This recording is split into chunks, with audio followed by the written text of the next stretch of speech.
കേരളത്തിൽ റംസാൻ നാളെ മുതൽ നോമ്പ് തുടങ്ങും. എനിക്ക് അത്താഴം കഴിക്കണ്ടേ? ഞാൻ നീച്ചോളാ.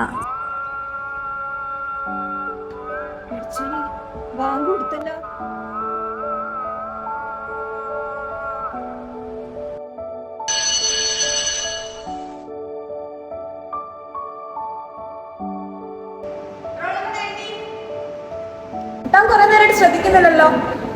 ഞാൻ എന്താ എക്സ്പ്ലെയിൻ ചെയ്ത ക്ലാസ്സിൽ? നോമ്പാണ്, അതുകൊണ്ട് ഈ റീസൺ ഒന്നും പറഞ്ഞാൽ പറ്റില്ല. അടുത്ത മാസം ബോർഡ് എക്സാമാ.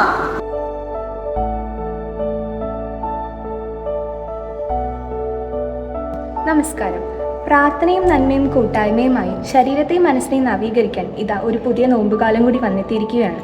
കൃത്യമായ രീതിയിലുള്ള നോമ്പ് ശരീരത്തിന് ഒരുപാട് ഗുണങ്ങൾ നൽകുന്നുണ്ട്, മറിച്ചാൽ ദോഷങ്ങളും. നോമ്പ് തുടങ്ങുന്നതിന് മുൻപ് തന്നെ ആഹാരം കഴിക്കുവാനും നിർജ്ജലീകരണം ഒഴിവാക്കുന്നതിനായി ധാരാളം വെള്ളം കുടിക്കുവാനും ശ്രദ്ധിക്കണം. നോമ്പ് തുറക്കുമ്പോൾ ഈ ഈന്തപ്പഴവും പെട്ടെന്ന് ദഹിക്കുന്നതായ ആഹാരങ്ങൾ കഴിക്കാൻ ശ്രദ്ധിക്കേണ്ടതാണ്. അസിഡിറ്റി ഉണ്ടാക്കുന്നതക്കതായ ഓറഞ്ച് ജ്യൂസ്, നാരങ്ങ വെള്ളം, ചായ, കാപ്പി തുടങ്ങിയ പാനീയങ്ങളും മറ്റു വറുത്തതും പൊരിച്ചതുമായ ആഹാരങ്ങൾ ഉപേക്ഷിക്കേണ്ടതാണ്. സമീകൃതമായ ആഹാരങ്ങൾ കഴിക്കുവാൻ പ്രത്യേകം ശ്രദ്ധിക്കേണ്ടതാണ്. കൃത്യമായ വ്യായാമവും ഉറക്കവും ദിനചര്യയും പാലിക്കേണ്ടതാണ്. രോഗികൾ അതാത് സമയക്രമത്തിന് മരുന്നുകൾ കഴിക്കാൻ ശ്രദ്ധിക്കുക. എന്തെങ്കിലും അസ്വാസ്ഥ്യം അനുഭവപ്പെട്ടാൽ ഉടൻ തന്നെ ഡോക്ടറെ സമീപിക്കുക. എല്ലാവർക്കും ഒരു നല്ല നോമ്പുകാലം ആശംസിക്കുന്നു.